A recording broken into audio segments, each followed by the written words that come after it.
Hello guys, कैसे हैं आप सभी लोग। आशा करती हूँ आप सभी लोग अच्छे होंगे।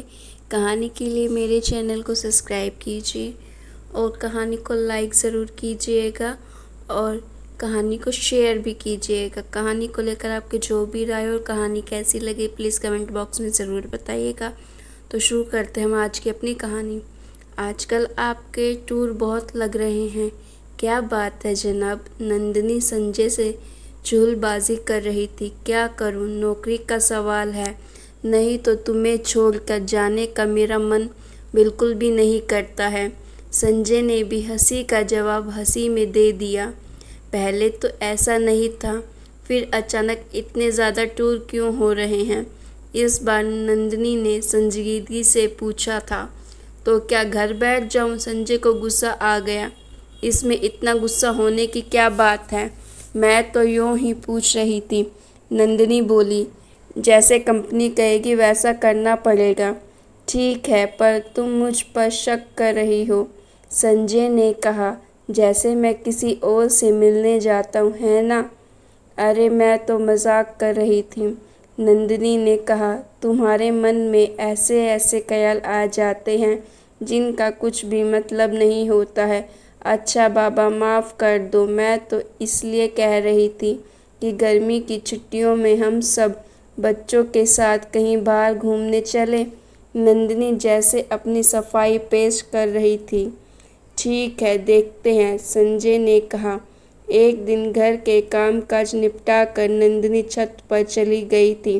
तभी दरवाजे की घंटी बजी। जब दरवाज़ा खोला तो सामने पड़ोसन रागनी खड़ी थी। आओ रागनी भाभी, अचानक कैसे आना हुआ, नंदिनी ने पूछा। तुम्हें पता है नंदिनी कि आजकल कॉलोनी में क्या हो रहा है। ऐसा क्या हो रहा है जो मुझे नहीं पता। अरे पिछले कई दिनों से एक पगली इस कॉलोनी में आई हुई है और सब बच्चे उसे छेड़ते रहते हैं। हाँ, मैंने भी उसे देखा है, पर बच्चों को ऐसा नहीं करना चाहिए। अभी वे दोनों बातें कर ही रही थी कि बाहर बहुत शोर सुनाई दिया। दोनों घर के बाहर आ गई। नंदिनी ने देखा कि एक लड़की भाग रही थी और कुछ बच्चे उसके पीछे भाग रहे थे। नंदिनी ने उन बच्चों को डांट लगाई और उसे अपने साथ घर में ले आई। अंदर आते ही वह लड़की बेहोश हो गई। नंदिनी ने उसके चेहरे पर पानी के छींटे मारे। होश में आने पर वह नंदिनी से लिपट कर रोने लगी। नंदिनी ने लड़की से उसका नाम पूछा, लेकिन वह चुप रही। फिर वह जोर जोर से चिल्लाने लगी और नंदिनी से ऐसे लिपट गई जैसे उसे कुछ याद आ गया हो। नंदिनी ने उसे आराम से बैठाया और उसे खाने को दिया तो वह फटाफट 5-6 रोटियां खा गई, जैसे बहुत दिनों से भूखी हो। कौन हो तुम, पड़ोसन रागिनी ने उस लड़की से पूछा तो वह चुप रही। कई बार पूछने पर वह बोली, रेवा रेवा रेवा। नंदिनी, पता नहीं यह कहाँ से आई है, अब इसे यहाँ से जाने को कह दे, रागिनी ने नंदिनी को सलाह दी। कैसी बातें कर रही हो भाभी, कुछ देर आराम कर ले, फिर जाने को कह दूंगी, नंदिनी बोली। देख, मैं कह रही हूँ कि ऐसे लोगों से दूर ही रहना चाहिए, रागिनी ने उसे फिर से समझाने की कोशिश की। भाभी, आपको पता है कि मैं एक एनजीओ के साथ काम करती हूँ, मैं उनसे बात करूँगी, आप परेशान ना हो, नंदिनी बोली। ठीक है, जैसे तुम्हारी मर्जी, कहकर रागिनी चली गई। नंदिनी जब वापस आई तो देखा कि वह लड़की कमरे के एक कोने में दुबकी डरी सहमी बैठी थी। नंदिनी ने उसे आवाज़ लगाई, रेवा। वह कुछ नहीं बोली बल्कि और सिमट कर बैठ गई। नंदिनी उसके पास गई और पूछा, रेवा नाम है ना तुम्हारा। उस लड़की ने धीरे से अपना सिर हाँ में हिला दिया। नंदिनी ने उससे कहा, देखो डरो नहीं, बताओ तुम कहाँ से आई हो, हम तुम्हें तुम्हारे घर पहुँचा देंगे। वह लड़की इतना ही बोली, मेरा कोई घर नहीं है बीबी जी। नंदिनी को हैरानी हुई कि यह तो कहीं से पागल नहीं लग रही है। अचानक उस लड़की ने नंदिनी के पैर पकड़ लिए। नंदिनी को उसका बदन गर्म लगा। ऐसा लगता था जैसे उसे बुखार हो। अच्छा ठीक है, आज की रात तुम यहीं रह जाओ, कल मैं तुम्हें अपनी संस्था में ले जाऊंगी। बीबी जी, आप मुझे अपने पास रख लो, मैं घर का सारा काम करूंगी। कहकर वह फिर से रोने लगी। अच्छा, आज तो तुम यहीं रहो, फिर कल देखेंगे, नंदिनी बोली। संजय रात को काफ़ी देर से आया था, सो उसे उस लड़की के बारे में कुछ नहीं पता था। अगली सुबह नंदिनी ने संजय को उस लड़की के बारे में बताया। संजय ने साफ शब्दों में कह दिया, नंदिनी, इसको अभी घर से निकालो, पता नहीं कौन है। हाँ संजय, लेकिन अभी मैं इसे अपनी संस्था में ले जाती हूँ। मैं रात को घर आऊँ तो मुझे कोई बखेड़ा नहीं चाहिए, कहकर संजय चला गया। नंदिनी नीचे आई तो देखा कि उस लड़की को तेज बुखार था। रात को संजय ने नंदिनी से पूछा, क्या वह लड़की चली गई? नंदिनी ने कहा, नहीं।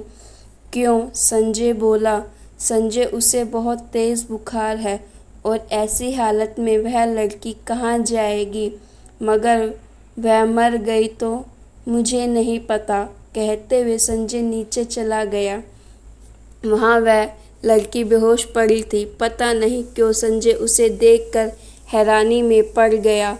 नंदिनी, शायद तुम ठीक कह रही हो।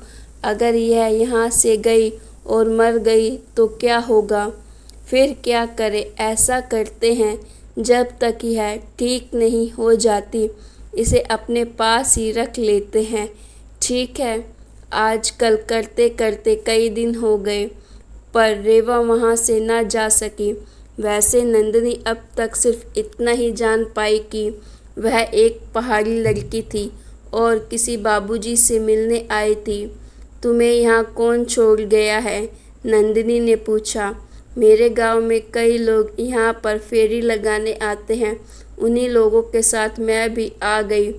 देखो, अगर तुम हमें अपने गांव का नाम पता बता दोगी तो हम तुम्हें वहाँ पहुँचा देंगे, नंदिनी ने कहा। मैं पहली बार अपने गांव से बाहर निकली हूँ और मुझे तो यह भी नहीं पता कि मेरे गांव का क्या नाम है। पता नहीं वह सच बोल रही थी या झूठ, पर नंदिनी को उसकी बातों पर कभी भरोसा हो जाता तो कभी नहीं।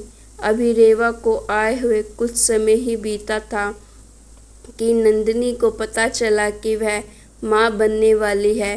नंदिनी हैरानी में पड़ गई कि अब वह क्या करे। उसने रेवा से पूछा कि यह सब क्या है, कौन है इस बच्चे का पिता? लेकिन रेवा का एक ही जवाब होता, बीबी जी, मुझे नहीं पता। शायद पागलपन के दौरे में किसी ने मेरा फ़ायदा उठा लिया होगा। तू याद करने की कोशिश तो कर, शायद याद आ जाए। नहीं बीबी जी, क्योंकि जब मुझे दौरे पड़ता है तो उस वक्त की सारी बातें मैं भूल जाती हूँ। नंदिनी को कुछ भी समझ नहीं आ रहा था कि वह क्या करे। उसने संजय से बात की। यह सब सुनकर वह भड़क उठा।